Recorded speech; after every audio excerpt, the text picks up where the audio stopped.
یہ زندگی اللہ تبارک و تعالیٰ کی نعمتوں میں سے وہ نعمت ہے، جب یہ چلی گئی، یہ چلی گئی، یا زندگی کا جو لمحہ انسان نے ضائع کر دیا، زندگی کا جو لمحہ انسان نے برباد کر دیا، اب وہ دوبارہ کبھی بھی نہیں لوٹ کر آئے گا۔ انسان ہزار کوششیں کر لے، ہزار جتن کر لے، لیکن کوئی بھی ایسا نہیں ہے جو زندگی کے ایک سیکنڈ کو جو گزر گیا ہے اسے واپس لے آئے، واپس نہیں آئے گا۔ آپ یہ سمجھیے، جب یہ اتنی قیمتی نعمت ہے، واپس ملنا ہی ایک لمحہ بھی نہیں ملنا، ایک لمحہ بھی نہیں ملنا، تو اس زندگی کو ہمیں کیسے گزارنا چاہیے؟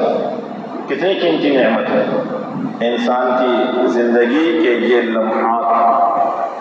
اگر آپ اسے صحیح طرح سے سمجھیے، صحیح طرح سے سمجھیے، تو انسان کی زندگی کا ایک ایک لمحہ اتنا قیمتی ہے کہ یہ کروڑوں لمحات کو یا تو درست کر رہا ہے یا برباد کر رہا ہے۔ یہ لمحہ انسان کی زندگی کا ایک ایک لمحہ اس کے کروڑوں لمحات کو اچھا کر رہا ہے یا اس کے کروڑوں لمحات کو برباد کر رہا ہے، برباد کر رہا ہے۔ زندگی کا یہ لمحہ ملا تھا اللہ تبارک و تعالیٰ کو راضی کرنے کے لیے، اللہ کو منانے کے لیے، اللہ کو منانے کے لیے۔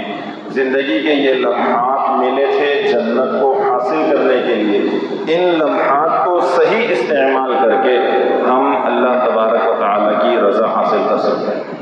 ان لمحات کا صحیح استعمال کر کے اللہ کی نعمتوں میں سے عظیم نعمت جنت الفردوس کو حاصل کر سکتے ہیں، لیکن انہی لمحات کو برباد کر کے انسان اللہ کو ناراض کر دیتا ہے۔ انہی لمحات کو ضائع اور برباد کر کے انسان کیا کرتا ہے؟ جہنم کو خرید لیتا ہے۔ یہ اتنی قیمتی چیز ہے، اتنی قیمتی چیز ہے۔